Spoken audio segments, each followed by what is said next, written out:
Welcome to Watch Mojo, and today we're counting down our picks for albums whose commercial and often critical failure devastated the band or artist's status. But it doesn't have to be. Number 10, Passage, The Carpenters. Like sailing on a sailing ship to nowhere. The adult contemporary sound of The Carpenters had aged out of fashion by the late 1970s. The band thus shifted for Passage, but in the wrong direction. The album mingled pop with ambitious avant-garde, culminating in a cover of Klaatu's prog rock epic, Calling Occupants of Interplanetary Craft. In your mind, you have capacities, you know. Some of the more mainstream singles wound up being pretty respectable hits. On the whole, though, the divisive Passage would become the first Carpenters album to sell under gold certification. And if I'm all strung out, you're the only one who can straighten me out. It was quite successful outside of the States, but that was enough to signal the band's loss of relevance. It took a Christmas album and Made in America for the Carpenters to bounce back before Karen Carpenter's shocking death in 1983. It's a new day for those good old dreams.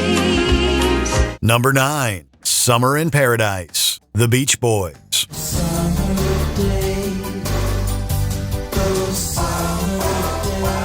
Though their critical reception took a dive throughout the 1980s, the Beach Boys were surfing on their loyal fan base into the next decade. Then came the wipeout that was Summer in Paradise. People all around the world in every nation like to get together for some excitation.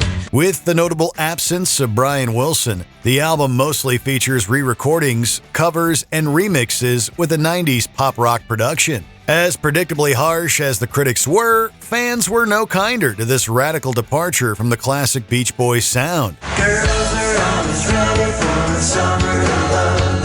Goes up and down looking for love. The album was the band's worst-selling ever, arguably bankrupting the distributor Navarre. It would be 20 years before the Beach Boys put out new material. Meanwhile, Summer in Paradise has gained a cult following for one reason. It has been out of print since its first issue. Well, it's a love thing. Number 8, Second Coming, The Stone Roses.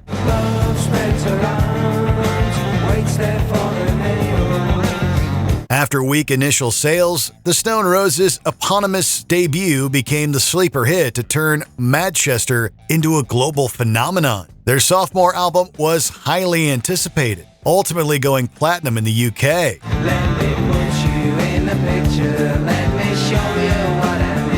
However, Second Coming was met with mixed reviews over its much less groundbreaking alternative elements. The mediocre international sales set the album up for a legacy as a dud. Really, it was the band's frustrated response and messy promotional tour that brought tensions to a head. The Stone Roses broke up in 1996, their long-term reputation hanging mostly on that legendary first album. Whether that's fair to the now better received Second Coming, it did leave the group down for the count.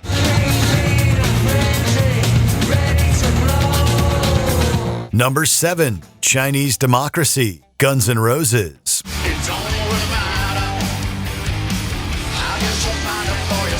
There was obviously a lot of hype going into Guns N' Roses' first original album in 17 years, recorded over the course of the interval. That quickly died down after Chinese Democracy disappointingly debuted at number 3 on the US Billboard 200.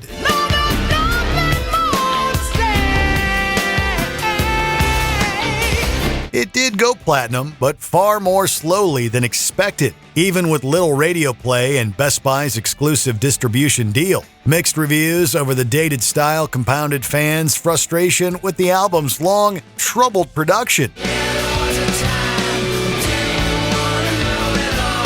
Infamous conflicts with frontman Axl Rose had already alienated the band that everybody loved. Some have come around on Chinese Democracy, though it's still considered a legendary letdown in rock. Guns N' Roses have not released a studio album since.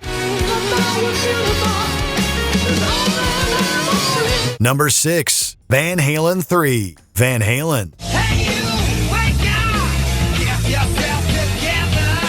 David Lee Roth's replacement with Sammy Hagar should have inspired faith in Van Halen's capacity for reinvention. But Extreme's Gary Cherone didn't impress fans as the new singer, probably because he wasn't the real voice of Van Halen 3. Eddie Van Halen's heavy involvement in the album's production amounted to what many considered an overblown, overlong vanity project. The idea was at least appealing enough for it to eventually go gold.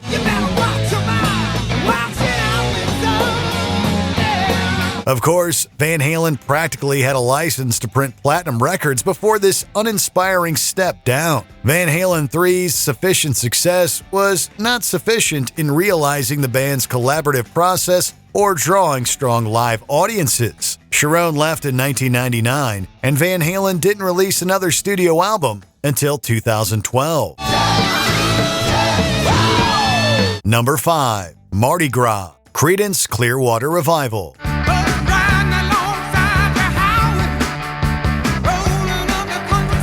Bringing a California flair to Deep South culture made Creedence Clearwater Revival one of the biggest bands going into the 1970s. Unfortunately, Mardi Gras was no party behind the scenes or among fans.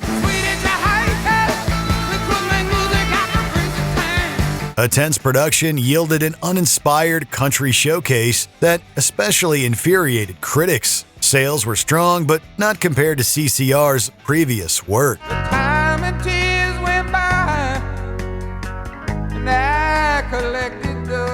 And the promotional tour didn't last long, as the album's failure and other issues prompted the band to break up. Many suspect that frontman John Fogerty facilitated this because of his brother Tom's departure and creative conflict with the rest of the group. The junior Fogerty would have a stellar solo career, but Stu Cook and Doug Clifford had a disastrous songwriting debut with Mardi Gras. Number 4, Cut the Crap, The Clash.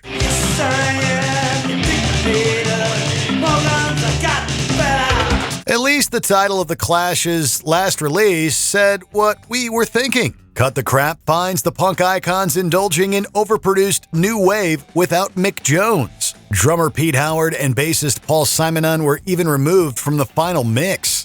But now I am an invader, and I never gonna die. Joe Strummer didn't sell out his songwriting, but that's lost in the noise of a very 80s sound. The album undersold and was lambasted by listeners. Strummer agreed, his creative conflict with producer Bernard Rhodes marking the final straw in the Clash's internal tension. Gonna be a dirty punk. Gonna crowd out neighborhood. The band cut out a month before Cut the Crap came out. Fans have since warmed to the album, subverting the group's style, but everyone agrees it was a failure they couldn't even come back from. Number 3, 143, Katy Perry. Sexy, confident, so intelligent. After leaving American Idol and critically falling short with 2 experimental albums, Katy Perry needed a comeback for 2024. 143 was expected to be a triumphant return to dance pop that featured a star-studded production. It's a woman's world and you're lucky to be living in it. It also featured producer Dr. Luke, despite allegations of sexual assault. Controversy over this only compounded the worst reviews of Perry's career. I know you feel it. Can you believe it? After debuting at number 6, the outdated and superficial album dropped off the US Billboard 200 after just 2 weeks. Critics soon questioned Perry's relevancy in the music industry and even her authenticity as an artist. 143, named for numerical slang for I love you, was so unloved that it certainly set the pop idol back. Number 2, Paula, Robin Thicke. All I wanna do is keep it light, keep it light. Satisfied. The aftermath of the album Blurred Lines was unfortunate for Robin Thicke. His follow-up was a concept work in response to his then recent separation from actress Paula Patton. Paula polarized critics with its musical quality and awkwardly confessional lyrics. I gotta get a go, get a go, get a go, get a bag. After a disappointing debut at number 9, the album plummeted alongside Thicke's already controversial image as a suave ladies' man. His reputation was further tarnished as his and Patton's divorce got bitter, and allegations of plagiarism and abuse emerged in the coming years. See the birds fly, see the blue sky, see the best times of my life. Thicke didn't make another album until On Earth and in Heaven was released in 2021 to even worse sales. Paula just stands out as a cautionary tale of misguided personal songwriting and botched overnight stardom. Forever mine, forever yours, forever love. Before we continue, be sure to subscribe to our channel and ring the bell to get notified about our latest videos. You have the option to be notified for occasional videos or all of them. If you're on your phone, make sure you go into your settings and switch on notifications. Number 1. Metal Machine Music, Lou Reed.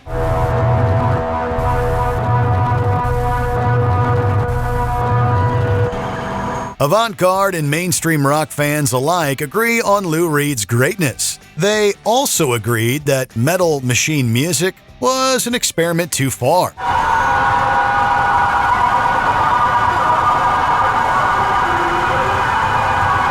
The 65-minute-long double LP consists entirely of electric guitar feedback. Even the critics found this self-indulgent expression to be a grind. Needless to say, casual listeners were not happy. The monumental critical and commercial failure basically ostracized Reed from the popular music industry.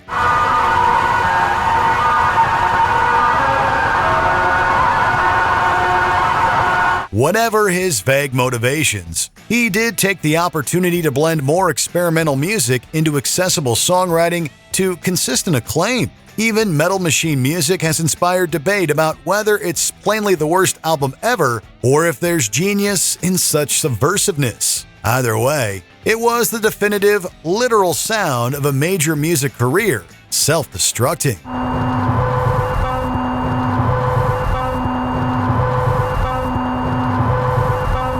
What are some other missed notes in your favorite musician's catalog? Spin it in the comments. Did you enjoy this video? Check out these other clips from WatchMojo and be sure to subscribe and ring the bell to be notified about our latest videos.